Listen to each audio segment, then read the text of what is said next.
Hello and welcome to Radiant Academy. मी अमोल जेपे आपल्या सर्वांचं स्वागत करतो रेडियंट अकॅडमीच्या नवीन लेक्चरमध्ये. आज 20 फेब्रुवारी, आज आपण 19 आणि 20 फेब्रुवारी दोन्ही दिवसीचे करंट अफेअर्स बघू. 18 फेब्रुवारीच्या करंट अफेअर्समध्ये मी काही क्वेश्चन्स तुम्हाला दिले होते, क्वेश्चन्स फॉर टुडे म्हणून. बऱ्याच विद्यार्थ्यांनी कमेंट बॉक्समध्ये त्याची उत्तरं दिले आणि सगळ्यांनीच त्याची उत्तरं बरोबर दिली आहे. तो congratulations to all of you, well done. प्रयत्न मी करतोय की नुसते इझी क्वेश्चन्स त्याच्यातनं टाकण्यात काही अर्थ नाही आहे. तर क्वेश्चन्सची लेवल थोडी जर आपण वाढवली तर जरा डिटेल अभ्यास होईल.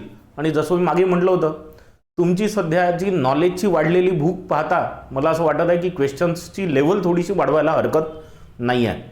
ठीक आहे, तर let us start with today's session. आज 20 फेब्रुवारीचे आपण आणि 19 फेब्रुवारीचे दोन्ही दिवसीचे करंट अफेअर्स बघणार आहे. तर सगळ्यात पहिलं मुद्दा, रिलायन्स इंडस्ट्रीज लिमिटेड या कंपनीचं नाव आपण सगळ्यांनीच ऐकलं आहे. भारतातली सगळ्यात मोठी कंपनी आपण म्हणू शकतो याला, जी इंडिव्हिज्युअल्स चालवतात. आता मुकेश अंबानी आणि त्यांचे भाऊ अनिल अंबानी यांच्यामध्ये 2005 मध्ये एक स्प्लिट झालं होतं, म्हणजे बिझनेस स्प्लिट झाला होता. थोडीशी हिस्ट्री तुम्हाला आधी सांगून देतो. रिलायन्स इंडस्ट्रीज ही धीरूभाई अंबानी यांनी बनवलेली एक कंपनी, खूप मोठी झाली. 1986 मध्ये, 1986 ची गोष्ट करता हा, 1986 मध्ये धीरूभाई अंबानीला हार्ट अटॅक आला. पण त्याच्यानंतर ते जगले, बरेच वर्ष जगले. पण त्याच्यानंतर त्यांनी त्यांचे जे दोन मुलं आहेत, मुकेश अंबानी आणि अनिल अंबानी, यांना मॅनेजमेंटमध्ये घेतलं आणि त्यांना म्हटलं की तुम्ही आता बिझनेस सांभाळा. 2002 मध्ये धीरूभाई अंबानी यांची डेथ झाली. 2002 नंतर 2005 मध्ये दोघंही भाऊ मिळून बिझनेस चालवत होते, पण त्याच्यामध्ये बरेचसे प्रॉब्लेम्स येत होते. अशा वेळेस त्यांची जी आई आहे कोकिलाबेन धीरूभाई अंबानी यांनी म्हटलं, म्हणजे यांनी त्यांच्या बिझनेसमध्ये स्प्लिट करून दिलं. तर काही ऑर्गनायझेशन्स मुकेश अंबानीकडे गेल्या आणि काही ऑर्गनायझेशन्स अनिल धीरूभाई अंबानी यांच्याकडे गेल्या. तर अनिल अंबानी जे आहे हे मुकेश अंबानीचे छोटे भाऊ, यांच्याकडे एक कंपनी होती ज्याचं नाव आहे रिलायन्स कॅपिटल. आता ही रिलायन्स कॅपिटल एक NBFC होती. NBFC म्हणजे नॉन बँकिंग फायनान्शियल कंपनी. तर ही जी NBFC होती, या NBFCला चा नंतर विचार होता की आपण एक मोठी बँक बनाव, आणि भारतातली सगळ्यात मोठी बँक बनायचे स्वप्न घेऊन ही कंपनी निघाली होती. पण काही वर्षातच लक्षात आलं की यांच्या स्वप्नाला काही आधार नाही आहे आणि यांनी ज्या प्रकारे लेंडिंग केली आहे, लोकांना लोन दिलं आहे, त्याच्यामुळे कंपनीचा भयंकर मोठं नुकसान झालं. आज काही वर्षांनी अशी स्टेज आली की कंपनीकडे पैसा राहिला नव्हता, की त्यांनी जे लोकांकडनं लोन घेतलं होतं ते लोन फेडायला सुद्धा कंपनीकडे पैसा नव्हता. मग अशा वेळेस कंपनीनी रिझर्व्ह बँक ऑफ इंडियाकडे म्हटलं की आम्ही कंगाल झालो आहे, आता आम्हाला बँकरप्ट म्हणून तुम्ही घोषित करा. आणि अशा वेळेस रिलायन्स कॅपिटलला बँकरप्ट म्हणून घोषित करण्यात आलं. जेव्हा एखाद्या कंपनीला बँकरप्ट म्हणून घोषित करण्यात येतं, तेव्हा त्याच्या अगेन्स्ट एक प्रोसेस चालू असते, ज्याला बँकरप्टसी रिझोल्युशन म्हणतात. ही बँकरप्टसी रिझोल्युशनची प्रोसेसमध्ये रिझर्व्ह बँक ऑफ इंडिया काय करते की त्या कंपनीच्या बोर्डावर असलेल्या लोकांना काढते आणि तिथे एक ॲडमिनिस्ट्रेटर बसवते की हा व्यक्ती पूर्ण बँकरप्टसीचं रिझोल्युशन पाहिल, आणि त्यांना ॲडव्हाइस करायला एक ॲडवायझरी बोर्ड असतं. तर रिलायन्स कॅपिटलच्या ॲडवायझरी बोर्डमध्ये 3 व्यक्ती होते. त्यांच्यापैकी एका व्यक्तीचा राजीनामा झालाय आणि नवीन त्यांच्या जागेवर एक व्यक्ती आली आहे. ही आहे पहिली करंट अफेअर्सची बातमी आणि हा त्याच्या मागची पूर्ण स्टोरी आहे. हो, पूर्ण स्टोरी आता लक्षात आली असेल तर तुमच्या लक्षात राहील. तर आता स्टोरी तुमच्या लक्षात आली आहे, तर आता आपण समजून घेऊ. काय झालं की रिलायन्स कॅपिटल ही कंपनी आहे, बरोबर आहे. रिलायन्स कॅपिटलमध्ये जसं मी म्हटलं एक ॲडवायझरी कमिटी होती आणि ही ॲडवायझरी कमिटी ॲडमिनिस्ट्रेटरला ॲडवाइज करत होती. या ॲडवायझरी कमिटीमध्ये 3 लोक होते. 3 लोक कोण होते? एक होते श्रीनिवासन वरदराजन, दुसरे होते संजीव नौटियाल आणि तिसरे होते प्रवीण पी कडले. आता संजीव नौटियाल हे फॉर्मर डेप्युटी मॅनेजिंग डायरेक्टर आहे SBIचे आणि प्रवीण कडले हे फॉर्मर MD आणि CEO आहे टाटा कॅपिटल लिमिटेडचे. तर श्रीनिवास वरदराजन यांनी आत्ताच रिझाईन केलं आहे. यांनी रिझाईन केल्यामुळे काय झालं की ही जागा व्हॅकंट झाली आणि त्याच्यामुळे रिझर्व्ह बँक ऑफ इंडियानी विक्रमादित्य सिंग खीची, नाव लक्षात ठेवा, विक्रमादित्य सिंग खीची यांचा फोटो तुम्हाला इथे दिसतोय, हे यांना, जे की एक्झिक्युटिव्ह डायरेक्टर होते बँक ऑफ बडोदाचे, खीची, है ना, विक्रमादित्य सिंग खीची, तुम्ही यांना व्हीएस खीची म्हणून पण लक्षात ठेवू शकता. तर व्हीएस खीची यांची ॲडवायझरी पॅनलवर, रिलायन्स कॅपिटलच्या ॲडवायझरी पॅनलवर आता नवीन नियुक्ती झाली आहे. तर आता 3 लोकांचं जे पॅनल आहे त्याच्यात कोण कोण राहील? एक राहील विक्रमादित्य सिंग खीची, जे एक्झिक्युटिव्ह डायरेक्टर होते बँक ऑफ बडोदाचे. दुसरे संजीव नोटियाल, जे डेप्युटी मॅनेजिंग डायरेक्टर होते स्टेट बँक ऑफ इंडियाचे. आणि तिसरे प्रवीण कडले, जे की MD आणि CEO आहे टाटा कॅपिटल लिमिटेडचे, आहे नाही होते. तर याच्यात आता हे लोक काय करतील की ॲडमिनिस्ट्रेटरला गाईड करतील की बँकरप्टसी रिझोल्युशन कशी करायची. ठीक आहे. तर इथे आपण एक गोष्ट समजून घेऊ की रिलायन्स कॅपिटल ही पहिले इनसॉल्वंट झाली होती. आता हे नवीन शब्द आहे जरा काही लोकांसाठी. इनसॉल्वंट झाली होती आणि नंतर त्यांना बँकरप्ट म्हणून घोषित करण्यात आलं. तर हे 2 महत्त्वाच्या बँकिंगच्या टर्म्स पण आहे, ज्याच्यात जनरली इंटरव्ह्यूमध्ये पण डिफरन्स विचारला जातो आणि एक्झाममध्ये पण क्वेश्चन्स येतात. इनसॉल्व्हन्सी म्हणजे काय आणि बँकरप्टसी म्हणजे काय. तर आपण शॉर्टमध्ये इनसॉल्व्हन्सी आणि बँकरप्टसी या दोघांना पण समजून घेऊ.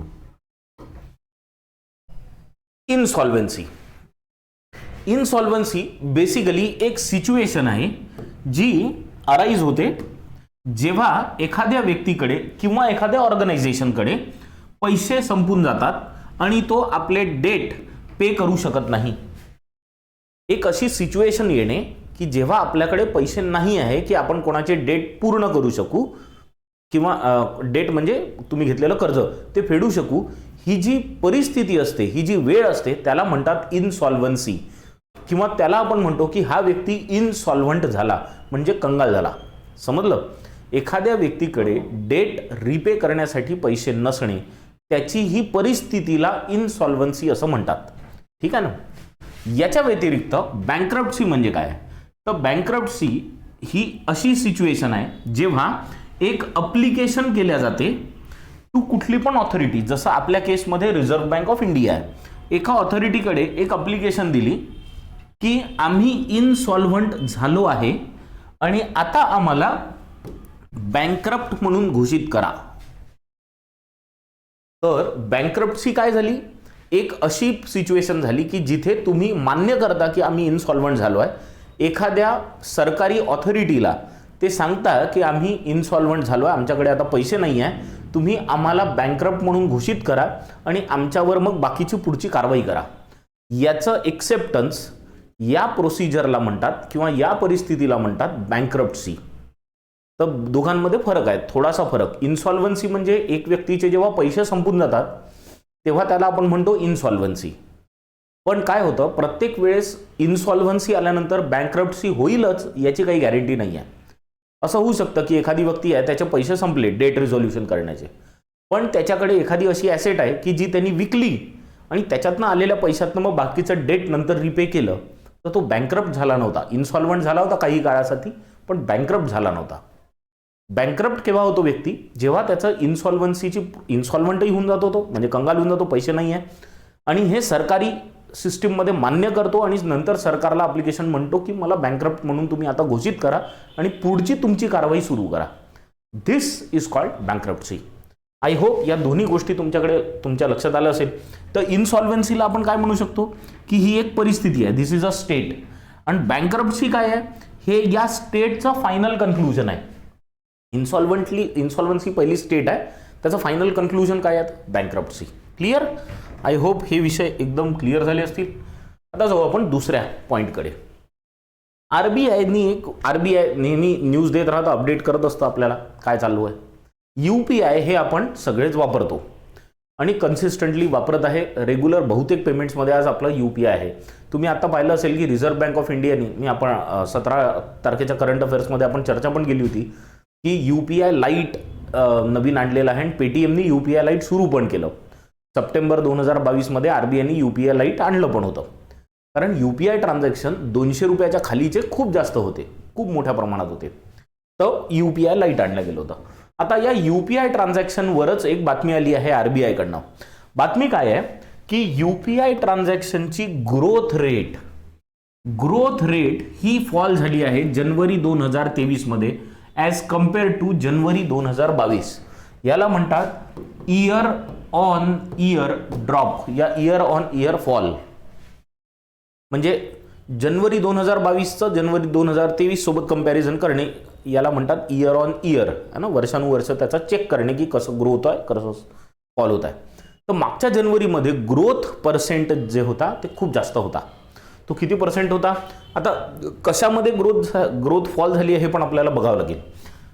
पहिले तर हे बघून घेऊ. बघा काय म्हटलंय, the growth rate of UPI transaction has fallen in two ways. एक व्हॉल्यूम मध्ये पण आणि दुसरं व्हॅल्यू मध्ये पण. व्हॉल्यूम मध्ये पण आणि व्हॅल्यू मध्ये पण याच्यातला डिफरन्स समजून घेऊ. व्हॉल्यूम मध्ये कमी होणं म्हणजे काय की समजा जानेवारी 2020 मध्ये 100 लोक मिळून टोटल 100 लोक म्हणजे 100 लोकांनी UPI ट्रान्झॅक्शन केले असतील तर तो झाला व्हॉल्यूम. किती ट्रान्झॅक्शन्स झाले? 100 लोकांनी ट्रान्झॅक्शन केले बा. यावर्षी 70च लोकांनी केले असतील तर व्हॉल्यूम कमी झाला असं म्हणू आपण. आणि व्हॅल्यू म्हणजे 100 लोकांनी मिळून मागच्या वर्षी लेट से 500 रुपयाचं ट्रान्झॅक्शन केले होते, यावर्षी ते 400चेच केले तर इथे फॉल झालाय. ठीक आहे ना. तर हे व्हॅल्यू झाली आणि व्हॉल्यूम मध्ये टोटल किती नंबर ऑफ UPI ट्रान्झॅक्शन झाले. तर दोन्ही कंडिशनमध्ये लॉस पाहायला, दोन्ही कंडिशनमध्ये फॉल पाहायला मिळाला. लॉस नाही आहे, फॉल आहे. व्हॉल्यूम मध्ये पण आणि व्हॅल्यू मध्ये पण. कसं झालंय ते जरा बघून घेऊ. व्हॉल्यूम मध्ये किती कमी आलेली आहे? 2022 मध्ये जे ग्रोथ होती ती 100% ग्रोथ होती. 100%नी ग्रोथ झाली होती. पण यावर्षी मागच्या वर्षीच्या कंपॅरिझनमध्ये यावर्षीची ग्रोथ कितीची आहे? ती 74.1%ची आहे. त्याच्यामुळे ग्रोथमध्ये फॉल आलेला आहे. म्हणजे वाढ जी होते ना, मागच्या वर्षी 100%नी वाढ झाली होती, म्हणजे दुप्पट वाढ ज्याला म्हणू आपण. इथे फक्त 74.1%ची ग्रोथ आहे मागच्या वर्षीच्या कंपॅरिझनमध्ये. Same is with value. Value पण मागच्या वर्षी जी वाढली होती ती 93% होती आणि या वर्षीची ग्रोथ आहे 56.1%. तर त्याच्यामुळे ही एक चिंतेची बाब आहे. चिंताही नाही आहे म्हणा. गव्हर्नमेंटचं म्हणणं काय की जेव्हा आपण मागच्या वर्षीची तुलना करतो ना, तर मागच्या वर्षी कोविड नंतरचा काळ होता बराचसा, नंतरचा एकदम. तर त्याच्यामुळे कसं आहे, बरेचसे लोक UPI वर डिपेंडंट होते. आता कसं झालंय, थोडंसं कॅशमध्ये पण व्यवहार जरा लोकांचे सुरू झाले पुन्हा, लोक बाहेर आल्यानंतर. तर त्याच्यामुळे पण कदाचित होऊ शकतं. ठीक. आणि सगळ्यात महत्त्वाची गोष्ट की आत्ता जो 2022चा डिसेंबर झाला ना, तेव्हा सगळ्यात जास्त 782 करोडचे ट्रान्झॅक्शन्स झाले आता या डिसेंबर 2022 मध्ये, जे जवळपास 782 करोड ट्रान्झॅक्शन्स झाले, ज्याची व्हॅल्यू होती जवळपास 12.8 लाख करोड. हायएस्ट पीक आता डिसेंबर 2022 मध्ये आपण क्रॉस केला. ठीक. चलायचं पुढे नेक्स्ट पॉइंटवर जाऊ. एक योजना आली आहे नवीन, कशासाठी आहे त्याच्यावर तर चर्चा करू, पण त्याच्या आधी सिच्युएशन समजून घेऊ. बघा, भारताची बॉर्डर जी आहे, भारत बऱ्याच कंट्री सोबत नॉर्थ वेस्टर्न मध्ये तर पाकिस्तान सोबत शेअर करतो आपण बॉर्डर, पण नॉर्दर्न साईडला आपल्याला मग चायना पण आहे, त्याच्यानंतर अफगाणिस्तान आहे काही पार्टमध्ये, त्याच्यानंतर आपण इकडे बॉर्डर शेअर करताना नेपाळ सोबत करतो है ना, भूटान सोबत करतो, बांगलादेश सोबत करतो. या सगळ्या कंट्री सोबत आपण बॉर्डर शेअर करतो. तर या बॉर्डर शेअरिंग, जिथे आपली बॉर्डर शेअर करतो आपण, त्या पार्टच्या जिथे बॉर्डर आहे त्या पार्टमध्ये जे विलेजेस आहे तिथे परिस्थिती खूप कठीण आहे. स्पेशली अशा कंट्रीज सोबत जिथे आपण बॉर्डर शेअर करतो ज्यांच्यासोबत आपले संबंध चांगले नाही आहे. जसं सगळ्यात भयंकर म्हणजे पाकिस्तान आणि दुसरं चायना. या दोन्ही कंट्रीजसोबत आपले व्यवहार आणि आपले संबंध चांगले नसल्यामुळे काय होतं की याच्या बॉर्डर रिजनवर जे विलेजेस आहेत त्यांना खूप त्रास होतो आणि या बॉर्डर विलेजेसची डेव्हलपमेंट होऊच शकत नाही. हा एक मेजर प्रॉब्लेम आहे त्याच्यामुळे, बॉर्डरवर असल्यामुळे. तर आता सरकारने एक युनियन कॅबिनेटची आता मीटिंग झाली, त्या युनियन कॅबिनेटच्या मीटिंगमध्ये एक नवीन योजना आणण्यात आली आहे जी या बॉर्डर विलेजेसचं इम्प्रूव्हमेंट करणार आहे, म्हणजे तिथे इन्फ्रास्ट्रक्चरचं इम्प्रूव्हमेंट करणार आहे. त्याच्यामुळे काय होईल की तिथे राहणारे जे लोक आहेत त्यांची क्वालिटी ऑफ लाईफ वाढेल. बरोबर. काय होणार आहे एक्झॅक्टली हा मुद्दा पाहून घेऊ.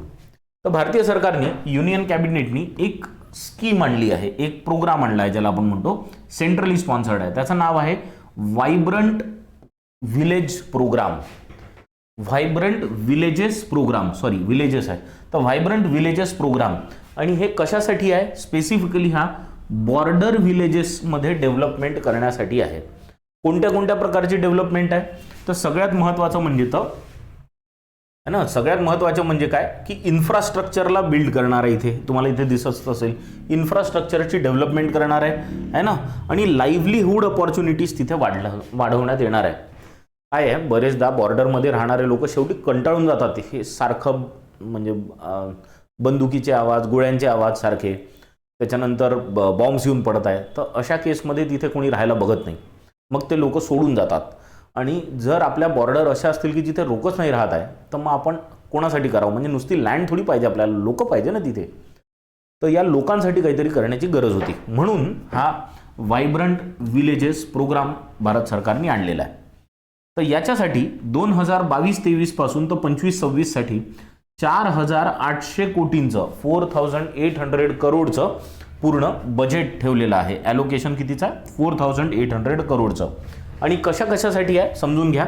Infrastructure development is the main target, की तिथे इन्फ्रास्ट्रक्चर डेव्हलप करायचं. इन्फ्रास्ट्रक्चर म्हणजे काय? तिथे रोड्स व्यवस्थित करायचे, नेटवर्क कनेक्टिव्हिटी चांगली आणायची, म्हणजे टेलिफोनचं नेटवर्क, इंटरनेटचं नेटवर्क, रस्त्यांचं नेटवर्क, ब्रिजेस चांगले करायचे, शाळा चांगल्या करायच्या, हॉस्पिटल्स चांगले बांधायचे, अशी सगळी व्यवस्था तिथे चांगली करायची. याच्यामुळे काय होईल की क्वालिटी ऑफ लाईफ वाढेल तिथे लोकांची, आणि चांगल्या क्वालिटीचं जर लाईफ तिथे लोक जगू शकले तर तिथनं मायग्रेशन स्टॉप होऊन जाईल. म्हणजे इथून दुसऱ्या शहरांकडे मूव्ह होण्याचं जे कारण जे आहे ते त्यांना सापडणार नाही, तर ते मूव्ह आउट होणार नाही. तर प्रोग्रामचं नाव लक्षात ठेवा, महत्त्वाची स्कीम आहे व्हायब्रंट विलेजेस प्रोग्राम. ठीक आहे, चलो नेक्स्ट आहे एक हॅकॅथॉन. आपण 2-4 दिवस आधी एक हॅकॅथॉन ऐकली होती, हार्बिंगर नावाची, आठवते का? हार्बिंगर ती याची होती, RBIने आणलेली आहे ना. इथे असा RBI होता, हार्बिंगर. ठीक आहे, तर हे असं होतं हे, तर त्याच्यात हे RBI होतं. तर हे RBIनी एक हॅकॅथॉन ऑर्गनाईज केली होती.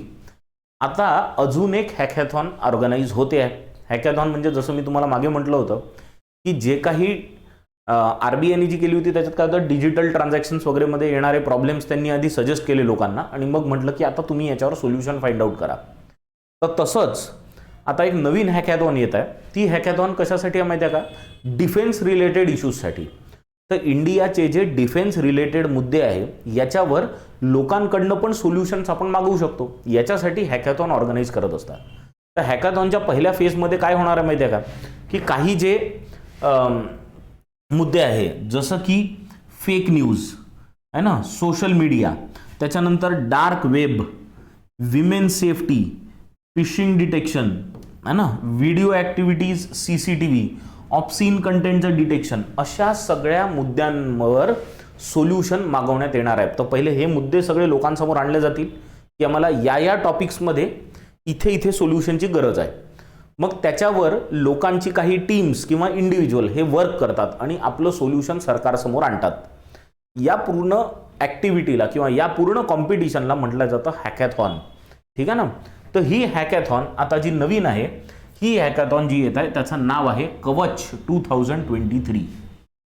कवच 2023. हार्बिंगर ही कोणाची होती? RBIची होती.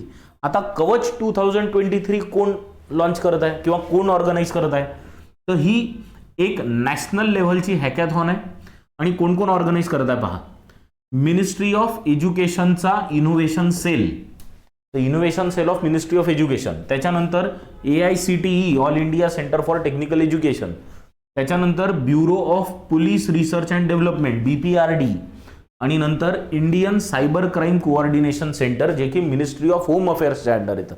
सायबर क्राईमला आळा घालण्यासाठी Indian cyber crime coordination centre आहे. तर या 4 ऑर्गनायझेशन्स मिळून हे हॅकॅथॉन ऑर्गनाईज करत आहे. 4 ऑर्गनायझेशन्स आहे ना. आणि तर हा एक महत्त्वाचा मुद्दा आहे. तर कोण कोण ऑर्गनाईज करत आहे याच्यावर प्रश्न येऊ शकता तुम्हाला. मिनिस्ट्री ऑफ एज्युकेशनचं इनोव्हेशन सेल आहे, AICTE, BPRD आणि Indian cyber crime coordination centre. ठीक.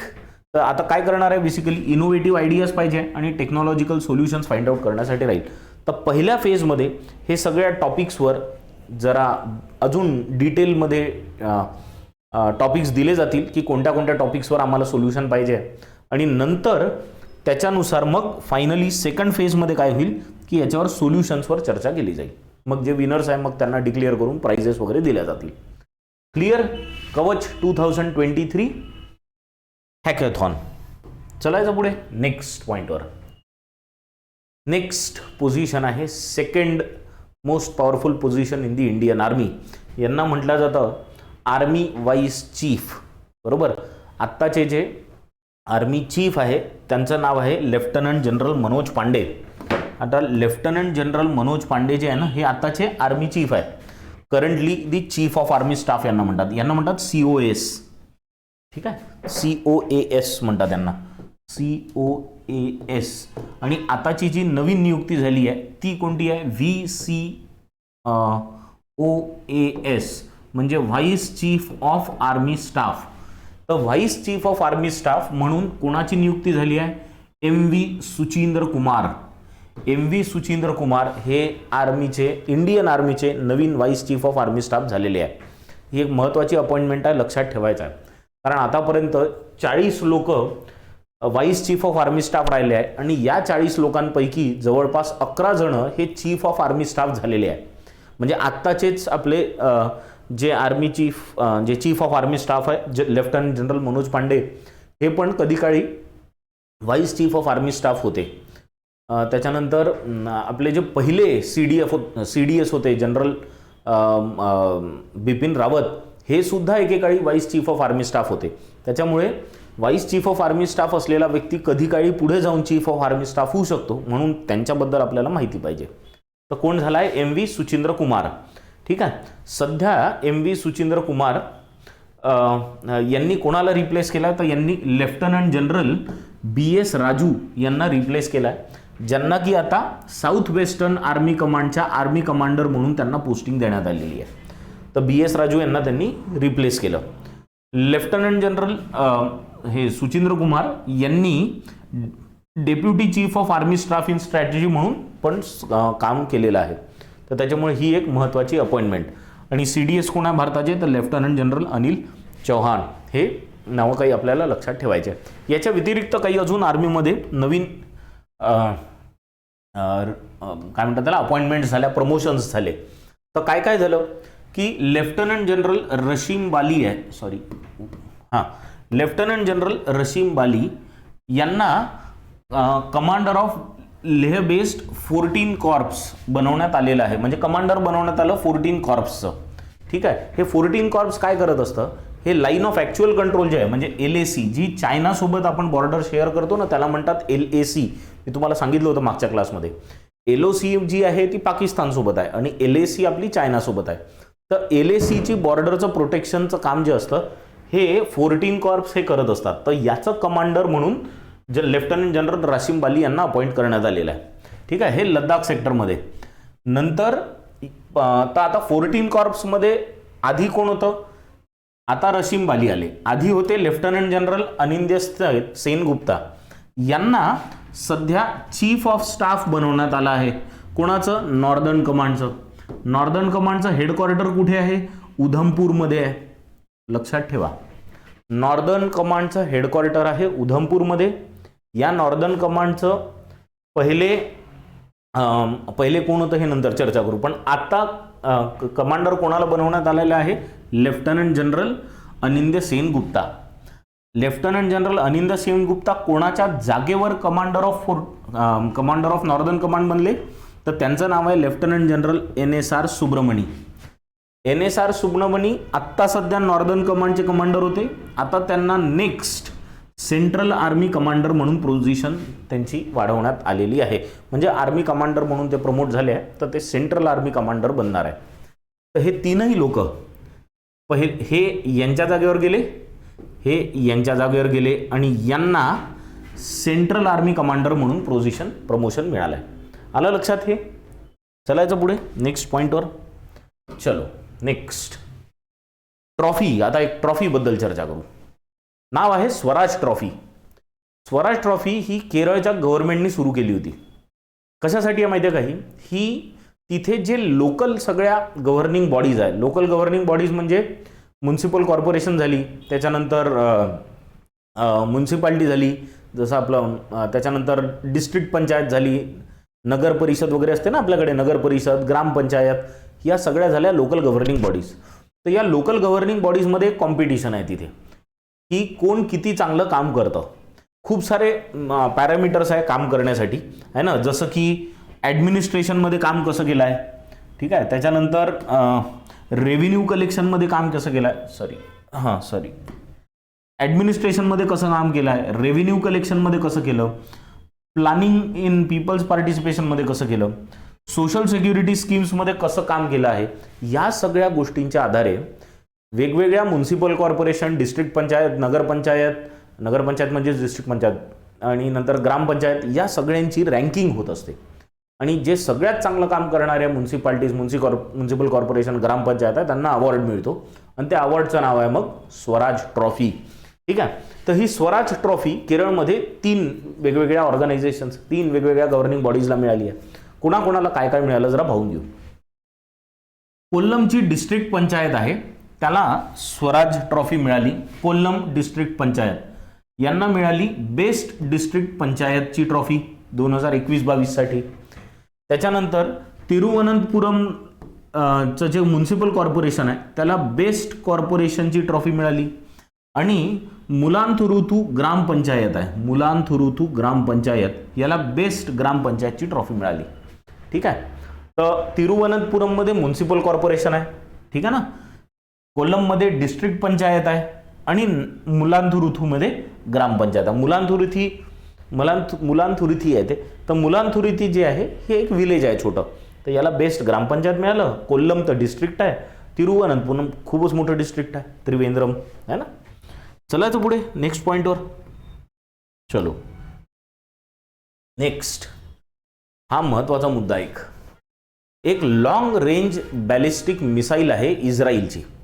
इस्रायलबद्दल आपल्याला माहिती आहे की इस्रायलनी आपली डिफेन्स सिस्टीम खूपच भयंकर स्ट्रॉंग केली आहे आणि भारत बऱ्याचशा गोष्टींसाठी इस्रायलवर डिपेंडंट आहे अजूनही आपल्या डिफेन्स रिक्वायरमेंटसाठी. तर आपण अजूनही बऱ्याचशा गोष्टी इम्पोर्ट करत असतो इस्रायलमधनं. पण आत्ता काय झालं की भारतामध्ये एक मोठा शो झाला 13 फेब्रुवारीपासून 17 फेब्रुवारीपर्यंत. एरो इंडिया 2023 झाला. हा झाला बँगलोरमध्ये, एअरफोर्स स्टेशन आहे ना तिथे बँगलोरमध्ये एरो इंडिया 2023 झाला. या एरो इंडिया 2023च्या वेळेस इस्रायलचे जे रिप्रेझेंटेटिव्ह होते ते आले होते. मग तिथेच बँगलोरमध्येच एक इंडियाची नवरत्न कंपनीचं हेडक्वार्टर आहे. ही कंपनी आहे भारत इलेक्ट्रॉनिक्स लिमिटेड म्हणजे BEL. तर BEL वाल्यांनी इस्रायल सोबत एक MOU करून घेतला. MOU म्हणजे मेमोरेंडम ऑफ अंडरस्टँडिंग. तो कशासाठी केला माहिती आहे का, की इस्रायलची जी एक डिफेन्स ऑर्गनायझेशन आहे IAI म्हणजे इस्रायल एरोस्पेस इंडस्ट्री, ही इस्रायल एरोस्पेस इंडस्ट्री जी आहे ही एक लोरा नावाची लॉंग रेंज बॅलिस्टिक मिसाईल बनवते. लोरा या लॉंग रेंज बॅलिस्टिक मिसाईल भारतात प्रोड्यूस करण्याची परमिशन BELनी घेऊन घेतली आहे इस्रायल गव्हर्नमेंटकडनं, म्हणजे इस्रायलच्या त्या IAI कडनं. खूप मोठी अचीवमेंट आहे. म्हणजे आता असं नाही आहे की आपल्याला तिथेच ते बनवावं लागेल आणि इस्रायलवाले बनवतील आणि मग भारताला विकतील, असं नाही. इस्रायलवाले आपल्याला टेक्नॉलॉजी सप्लाय करतील फक्त की कसं बनवायचं आणि त्याचं पूर्ण प्रोडक्शन हे भारतात होईल. याच्यामुळे काय होईल की ॲटलिस्ट स्पेअर पार्ट्स वगैरे जे त्याचे लागणार आहे ते भारतीय कंपनीकडनं मिळतील. बरोबर आहे. फक्त टेक्नॉलॉजी आपण इस्रायलकडनं विकत घेत आहे, बाकी स्पेअर पार्ट्स हे भारतात बनतील, आहे ना. लेबर जे लागतील हे भारतातले लागतील. त्याच्यामुळे इथे रोजगार डेव्हलप होईल, त्याचा इथल्या लोकांना एम्प्लॉयमेंट मिळेल. तर हा मुद्दा आहे, थोडासा डिटेलमध्ये पाहून घेऊ. जसं म्हटलं, इस्रायलची एक लॉंग रेंज बॅलिस्टिक मिसाईल आहे ज्याचं नाव आहे लोरा. खूप प्रसिद्ध आहे ना. याला म्हणतात long range artillery weapon system, म्हणजे याचं फुल फॉर्म काय आहे, long range artillery weapon system, LORA म्हटलं जातं याला. ठीक आहे ना. तर ही इस्रायलची इस्रायल एरोस्पेस इंडस्ट्रीज IAI नावाची ऑर्गनायझेशन बनवते. हे IAI यांचं एक मालम नावाचं डिव्हिजन आहे, हे लोरा बनवत असते. ठीक आहे ना. आता ही काय करू शकते लोरा, ही ॲक्च्युली माहिती आहे का, समुद्रातनं पण ग्राउंडवर हमला करू शकते किंवा ग्राउंडवरनं पण ग्राउंडवर हमला करू शकते. ठीक आहे. तर याला आता कोण बनवणार आहे? भारताची एक नवरत्न कंपनी आहे. कोणती? Bharat Electronics Limited. ही कंपनी जी कुठे बेस्ड आहे? ही याचं जे हेडक्वार्टर आहे हे बेंगलुरूमध्येच आहे. ठीक आहे ना, हे बेंगलुरूमध्येच आहे BELचं हेडक्वार्टर. तर मी जसं म्हटलं बेंगलुरूमध्ये हेडक्वार्टर आहे.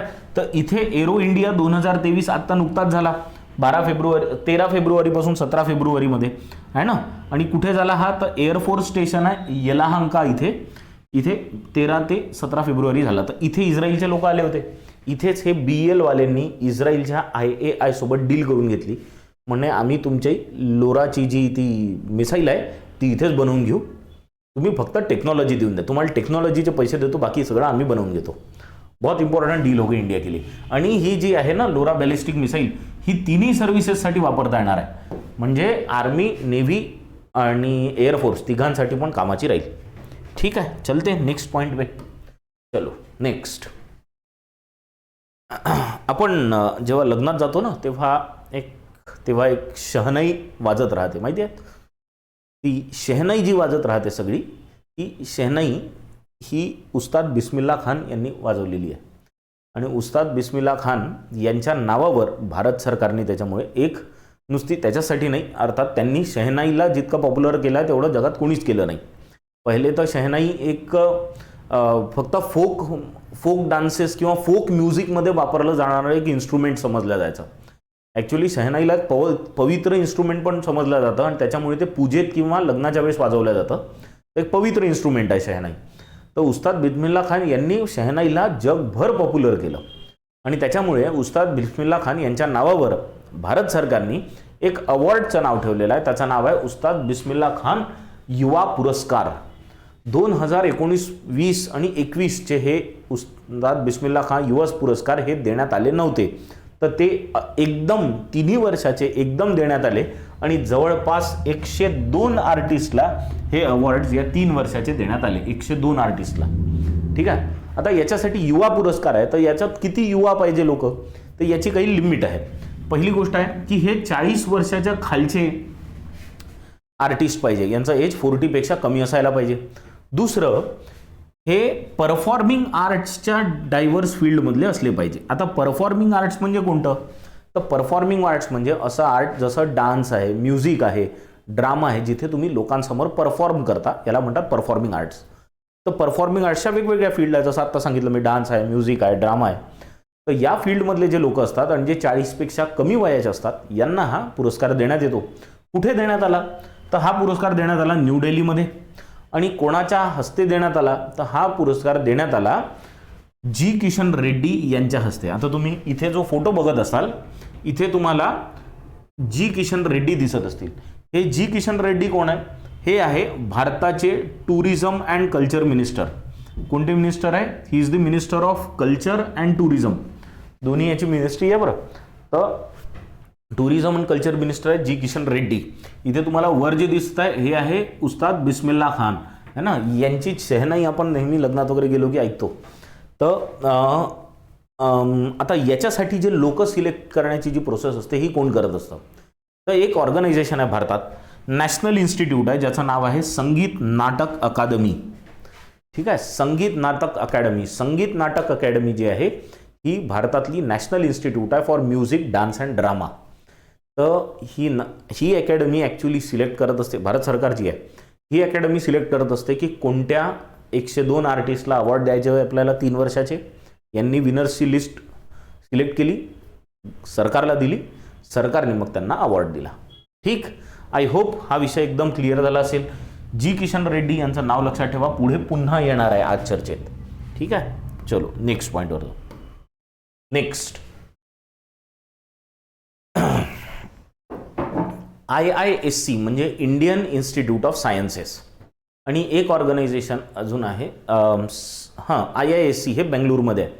आता बेंगलुरूमध्ये IIScच्या कॅम्पसमध्ये एका ट्रस्टनी एक ऑर्गनायझेशन सेटअप केली. नाव होतं सेंटर फॉर ब्रेन रिसर्च. ठीक आहे, नाव चांगलं आहे ना, CBR. इथे नाव कुठे आहे जरा बघतो मी, खूप टेक्स्ट झाली ना. हां, centre for brain research, CBR. हे CBR बनवण्यात आलं. कुठे बनवण्यात आलं तर इंडियन इन्स्टिट्यूटच्या कॅम्पसमध्येच, म्हणजे त्यांच्याच कॅम्पसमध्ये CBR बनवण्यात आलं. कोणी बनवलं माहिती आहे का? एका ट्रस्टनी बनवलं होतं. त्याचं नाव आहे प्रतीक्षा ट्रस्ट. या प्रतीक्षा ट्रस्टनी सेंटर फॉर ब्रेन रिसर्च बनवलं. आता ही प्रतीक्षा ट्रस्ट कोणाची आहे हे समजून घेऊ. आपल्या सगळ्यांनी इन्फोसिस या कंपनीचं नाव ऐकलं आहे. इन्फोसिसचे एक को फाउंडर आहे ज्यांचं नाव आहे क्रिस गोपाल कृष्णन. तर हे जे क्रिस गोपाल कृष्णन आहे, क्रिस गोपाल कृष्णन हे इन्फोसिसचे को फाउंडर आहे आणि यांची वाईफ यांनी एक ट्रस्ट सुरू केली, प्रतीक्षा ट्रस्ट.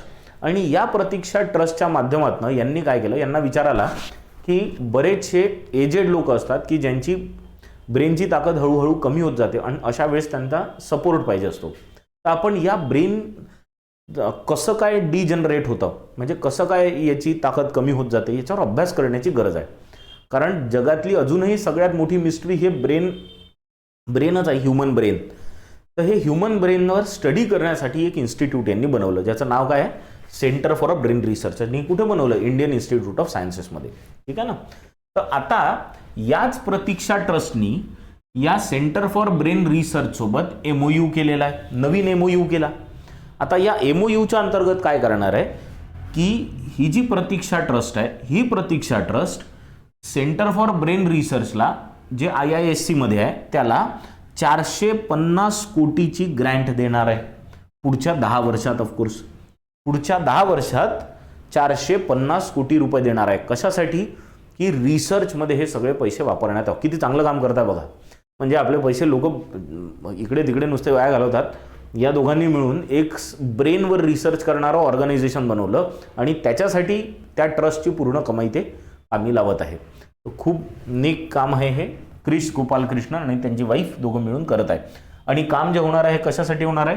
न्यूरो डिजनरेटिव्ह डिझीजेस, म्हणजे पार्किसन्स वगैरे ऐकलं असेल ना तुम्ही, की जिथे कळत नाही किंवा बॅलन्स राहत नाही, विसरभोळेपणा होतो है ना. या सगळे जे असे डिझीजेस आहे जे एज सोबत वाढत जातात, तर हे का होतात, याला काही सोल्युशन्स आहे का, आपण काही सपोर्ट प्रोव्हाइड करू शकतो का एल्डरली लोकांसाठी, याच्यासाठीचा सगळा अभ्यास आहे. ठीक, चलायचं पुढे नेक्स्ट पॉईंटवर जाऊ. Next, tourism ministry. मी आत्ताच म्हटलं तुम्हाला जी किशन रेड्डीचं नाव येणार आहे पुन्हा. आता यांची मिनिस्ट्री झाली. मिनिस्ट्री कोणती आहे? Tourism ministry. तर टुरिझम मिनिस्ट्री हे पहिल्यांदाच एक global tourism investor summit organise करणार आहे. काय ऑर्गनाईज करणार आहे? Global tourism investor summit. कधी ऑर्गनाईज करणार आहे? पहिले ही बातमी जेव्हा जानेवारीच्या 2-3 आठवड्यात आली होती तेव्हा असं म्हटलं गेलं होतं की हे 10 ते 12 एप्रिलमध्ये प्रगती मैदान न्यू दिल्लीमध्ये ऑर्गनाईज होईल बा. पण आता काल जी नवीन बातमी आली, जी किशन रेड्डीने एक अनाउन्समेंट केली, त्याच्यात त्यांनी डेट रिवाईज केली आहे. तर आता ग्लोबल टुरिझम इन्व्हेस्टर समिट हे 17 ते 19 मे 2023 मध्ये होणार आहे असं सांगितलं. ठीक आहे. आता ही जी टुरिझम समिट आहे, टुरिझम इन्व्हेस्टर समिट, आता आपण काही दिवस आधी आठवत असेल तुम्हाला UP ग्लोबल इन्व्हेस्टर समिटवर चर्चा केली होती है ना. उत्तर प्रदेशचे जे चीफ मिनिस्टर आहे यांनी ते पूर्ण ऑर्गनाईज केलं होतं UP ग्लोबल इन्व्हेस्टर समिट, जेणेकरून जगभरातले इन्व्हेस्टर्सला उत्तर प्रदेशमध्ये त्यांनी बोलवलं होतं आणि म्हटलं होतं की उत्तर प्रदेश में इन्व्हेस्ट करो.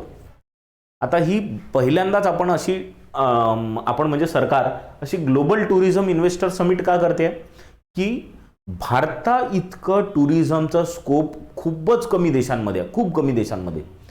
इतकी हिस्टॉरिकल साईट्स आहे आपल्याकडे, इतके वर्ल्ड हेरिटेज साईट्स आहे आणि अशा जागा आहे की जे बरेचदा काय असतं माहिती आहे का, बऱ्याचशा अशा कंट्रीज आहे की ज्यांच्याकडे फक्त 2-3च जागा आहे, पण त्या 2-3 जागांवरच ते एवढी कमाई करून घेतात.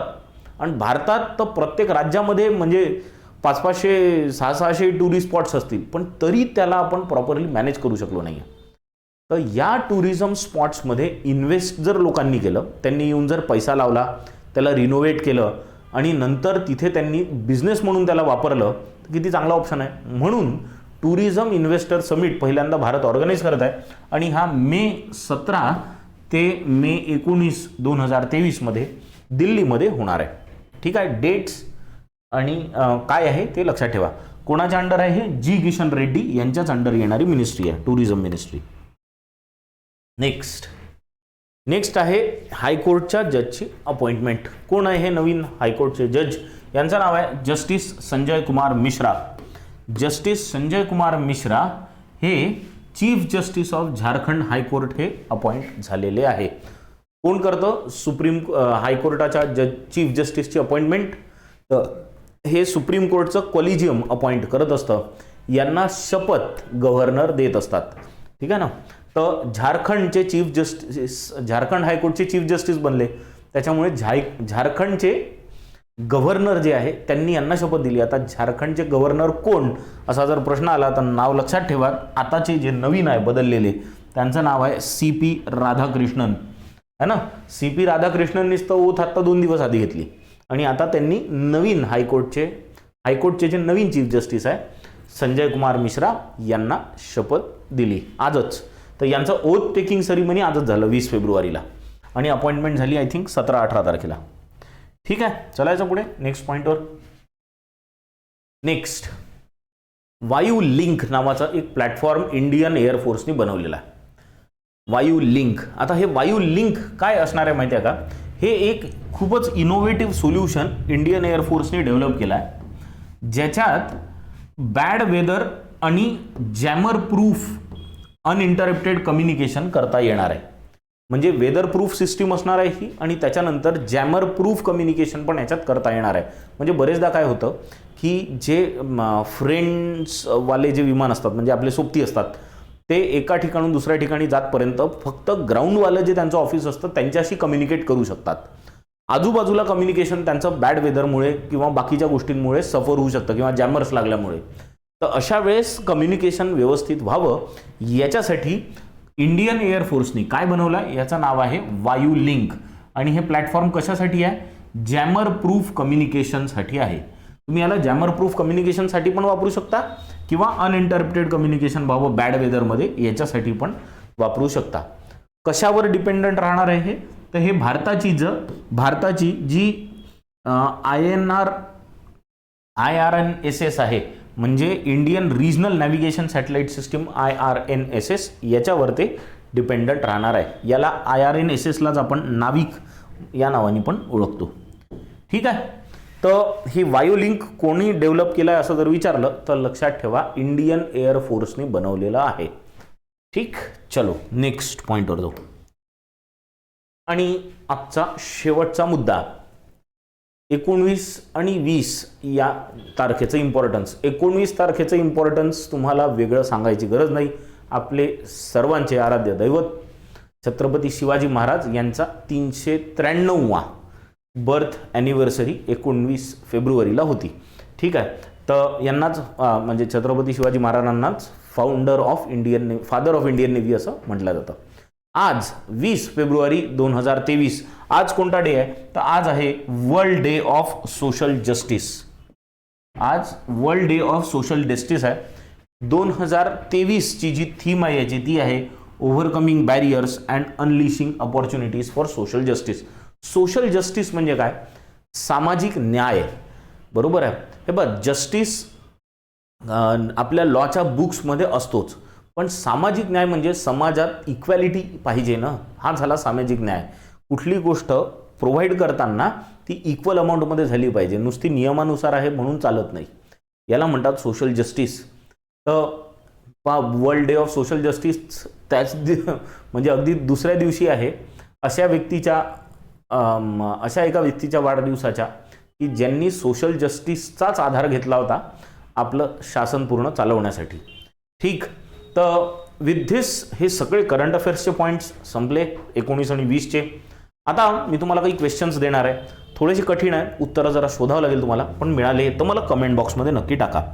ठीक आहे. पहिला प्रश्न, if a person does not have enough assets to pay the debts the state of the person can be called as. प्रश्नाचा अर्थ असा आहे की एखाद्या व्यक्तीकडे जर इनफ ॲसेट्स नसतील डेट रिपे करण्यासाठी तर त्या पर्सनची परिस्थितीला काय नाव दिलं पाहिजे? ऑप्शन आहे तुमच्याकडे बँक्रप्टसी, बेगरी, रिसिव्हरशिप, इनसॉल्व्हन्सी की बोथ A and B. ठीक आहे. तर याच्यापैकी तुम्हाला थोडंसं कन्फ्युजिंग होणार आहे तुम्हाला, पण जरा व्यवस्थित वाचा स्लाइड वापस जाऊन आणि उत्तर द्या. दुसरा प्रश्न, the centre for brain research has been set up with the help of which of the following trust. कुठल्या ट्रस्टनी centre for brain research the Indian institute of सायन्सेसच्या कॅम्पसमध्ये आहे, हे कोणत्या ट्रस्टच्या मदतीने सेटअप करण्यात आला आहे? ऑप्शन्स आहे तुमच्या पुढे, त्या ऑप्शन्सपैकी एक सिलेक्ट करा, मला कमेंट बॉक्समध्ये उत्तर द्या. तिसरा क्वेश्चन आहे, व्हायब्रंट विलेज प्रोग्राम जो आहे, जो युनियन कॅबिनेटनी अप्रूव्ह केला, याचं ऑब्जेक्टिव्ह काय आहे, म्हणजे हा कशासाठी अप्रूव्ह करण्यात आला आहे? याच्यासाठी पण खाली 5 ऑप्शन्स दिले आहे. इन्फ्रास्ट्रक्चर डेव्हलप करण्यासाठी, UPI पेमेंट्स डेव्हलप करण्यासाठी, क्वालिटी ऑफ लाईफ डेव्हलप करण्यासाठी, A आणि C की A, B आणि C असे सगळेच उत्तर आहे. तर याच्यातलं बरोबर पाहून उत्तर द्या. चौथा आहे, भारत इलेक्ट्रॉनिक्स लिमिटेड BEL, जी नवरत्न कंपनीबद्दल आज आपण चर्चा केली, ज्यांनी लोरा आहे लॉंग रेंज आर्टिलरी वेपन बनवण्याचा MOU साईन केला आहे IAI सोबत इस्रायलच्या, त्याचं हेडक्वार्टर कुठे आहे? याचं उत्तर तुम्हाला कमेंट बॉक्समध्ये द्यायचं आहे. आणि last question for you for today is, which of the following organisation was not a part of joint organisers of hackathon Kavach 2023. कवच 2023च्या ऑर्गनाईज करण्यासाठी काही ऑर्गनायझेशन्स एकत्र आल्या. खाली दिलेल्या ऑप्शन्सपैकी कुठली ऑर्गनायझेशन या कवच 2023च्या ऑर्गनायझर्सचा पार्ट नाही आहे? तर कुठली नाही आहे याचं उत्तर तुम्हाला कमेंट बॉक्समध्ये द्यायचं आहे. ठीक, आय होप हे सगळे प्रश्नांचे उत्तर तुम्हाला लगेच आले असतील आणि तुम्ही आता कमेंट बॉक्समध्ये धडाधड उत्तरं टाकून द्याल. Thank you for listening. Thank you very much.